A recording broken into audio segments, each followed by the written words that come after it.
ED का case था, CBI का केस था या भाजपा का केस था, ये मुझे समझ में नहीं आ रहा है। बरी किया है वो, केवल बरी नहीं किया है, उन्होंने साथ में ये भी बोला है कि केजरीवाल जी जो है वो एक कट्टर ईमानदार व्यक्ति है। सहारा लेना होगा, सच पर आना होगा और प्रधानमंत्री जी को खास तौर पर झूठ बोलना बंद करना चाहिए। पार्टी को पहले अपने गिरेबान में झांकना चाहिए। भारतीय जनता पार्टी को पहले उस बात को, उन चीजों को देखना चाहिए। इधर पुल का उद्घाटन करके आते हैं, उधर पुल ढह जाता है। वो भ्रष्टाचार तो इनको दिखेगा नहीं। तो बहुत कुछ कह रही हैं।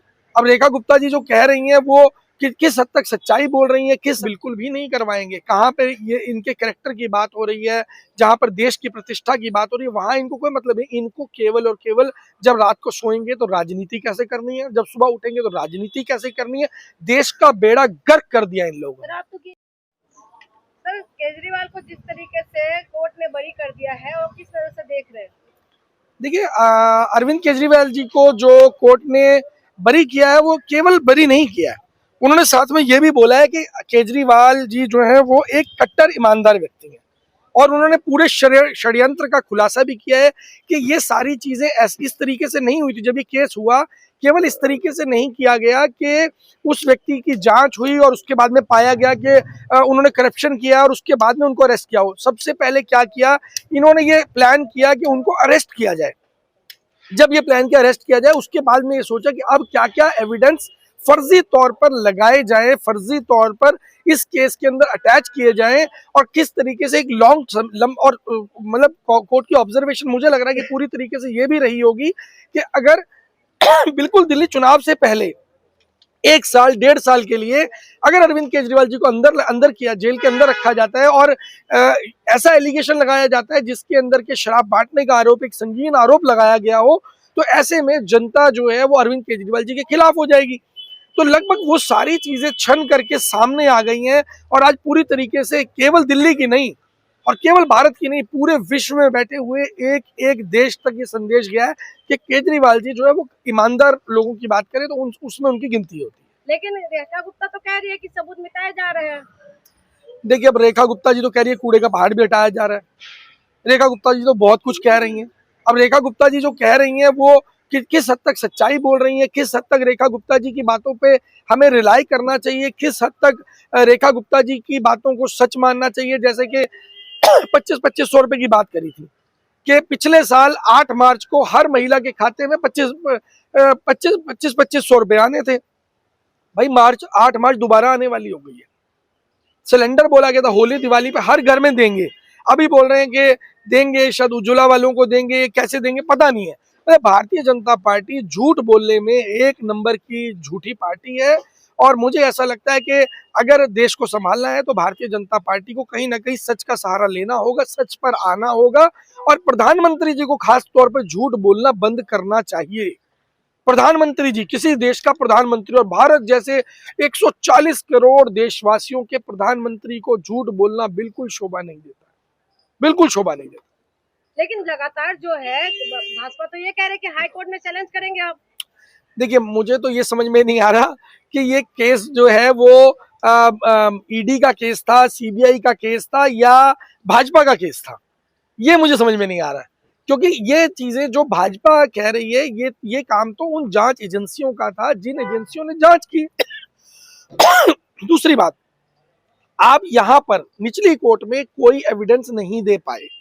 ये बड़े मतलब ये चीजें बड़ी ट्रांसपेरेंट हो गई है। जब आपका कोई एविडेंस काम नहीं आ रहा, केस को तो आप हाई कोर्ट ले जाइए, फिर सुप्रीम कोर्ट ले जाइए, सुप्रीम कोर्ट की बड़ी बेंच पे ले जाइए, 20 साल तक केस चलाते रहो और अपने केस पहले गुजरात से क्लियर करा लो, फिर गुजरात हाई कोर्ट से क्लियर करा लो, फिर सुप्रीम कोर्ट से क्लियर करा लो, सुप्रीम कोर्ट की बड़ी बेंच से क्लियर करा लो, अपने फटाफट क्लियर कराओ, दूसरे वाले को लटका के रखो।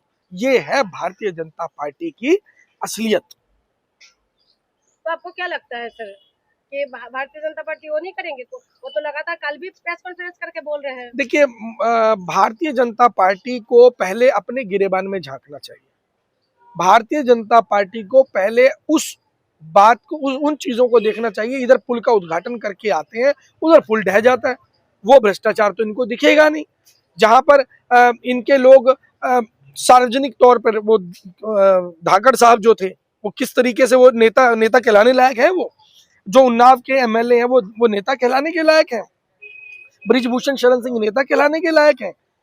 उन लोगों की जांच नहीं करवाएंगे, उन लोगों की जांच बिल्कुल भी नहीं करवाएंगे। कहाँ पे ये इनके कैरेक्टर की बात हो रही है, जहां पर देश की प्रतिष्ठा की बात हो रही है, वहां इनको कोई मतलब नहीं। इनको केवल और केवल जब रात को सोएंगे तो राजनीति कैसे करनी है, जब सुबह उठेंगे तो राजनीति कैसे करनी है। देश का बेड़ा गर्क कर दिया इन लोगों ने। आप तो केजरीवाल की भाषा बोल रहे हैं। नहीं देखिए, मैं तो किसी की भी भाषा नहीं बोल रहा हूँ, मैं तो देश की आम जनता की भाषा बोल रहा हूँ। देश की आम जनता को क्या चाहिए? आप बताइए, आप पत्रकार हैं, आप बताइए कि अगर इलाज करवाना पड़ जाए आपको आज 10, 15, 20 लाख रुपए का, परिवार के किसी व्यक्ति का, आपके पास ऐसी कौन सी सुविधा है? मैं बताता हूँ आपके पास क्या सुविधा है। आपको आपके घर के गहने बेचने पड़ेंगे, आपको अपना घर बेचना पड़ेगा, आपको आपके संसाधन बेचने पड़ेगे। भगवान ना करे ऐसा दिन आपको देखना पड़े, लेकिन इसके अलावा विकल्प क्या है आपके पास? ऐसे ऐसे देश जहां पर सांस लेना दुर्भर था। अब आप ये भी बोलेंगे जी मैं तो अरविंद केजरीवाल जी की बात बोल रहा हूँ, सांस लेना दुर्भर था। अगर क्या आज की तारीख के अंदर पूरे के पूरे पंजाब की, हरियाणा की, दिल्ली के अंदर दम घुट रहा है लोगों का, उम्र कम हो रही है, 50-50 सिगरेट के बराबर धुआं इनहेल कर रहे हैं, हम बोले ही ना। तो केजरीवाल तो चैलेंज दे रहे कि दिल्ली में चुनाव करवा ले तो बीजेपी जीत जाए तो वो हो जाएगा। देखिए, चुनाव की चैलेंज मार रहे हैं। नहीं, यहाँ पर मैं सहमत नहीं हूँ। कारण ये कि इसके लिए जरूरी है एक बड़े कैडर का तैयार होना। कोई ना कहीं एक बड़ा कैडर जो आरएसएस को टक्कर दे सके, क्योंकि भारतीय जनता पार्टी अकेली नहीं है। भारतीय जनता पार्टी के पास वो लोग हैं जिनको के आप ये बोलते हैं कि जो चुपचाप साइलेंटली काम करते हैं, साइलेंटली लोगों के घरों में घुस जाते हैं, साइलेंटली लोगों के घरों में घुसकर चाय पीते हैं, साइलेंटली लोगों का ब्रेन वॉश करने का काम करते हैं।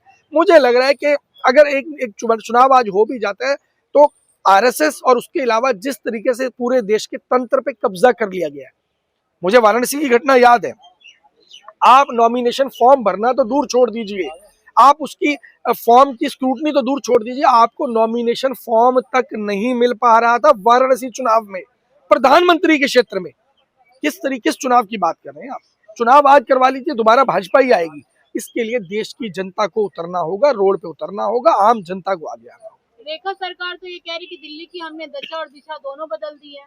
अब बिल्कुल बदल दिए जी, बिल्कुल दिखाई दे रहा है रोडों के ऊपर किस तरीके से बेरोजगारी बढ़ती जा रही है। मोहल्ला क्लिनिक आप देख रहे हैं किस तरीके से सारे बंद हो गए हैं, दिशा बदल गई है। बसों के बीच में जो जितने लोगों को एम्प्लॉयमेंट मिला हुआ था, दिल्ली के अंदर पूरा सिस्टम था, वो सभी लोग खत्म हो चुके हैं। कूड़ा, किस तरीके से कूड़ा जो है गली मोहल्लों में फैला हुआ है, आज की तारीख के अंदर पूरा सिस्टम खराब हो चुका है। हर स्तर के ऊपर करप्शन। मैं आपको बता देता हूं, दिल्ली के अंदर भाजपा की सरकार आने से पहले आर्म्स लाइसेंस बनाने के लिए लोग जो बताते हैं लगभग 1.5 से 2 लाख रुपए का रिश्वत का खर्चा आ जाता था, जो आज की तारीख में बढ़कर के 10 से 12 लाख रुपए हो चुका है। तो कितना अफसोस है इस बात का हमें, ये हम जानते हैं।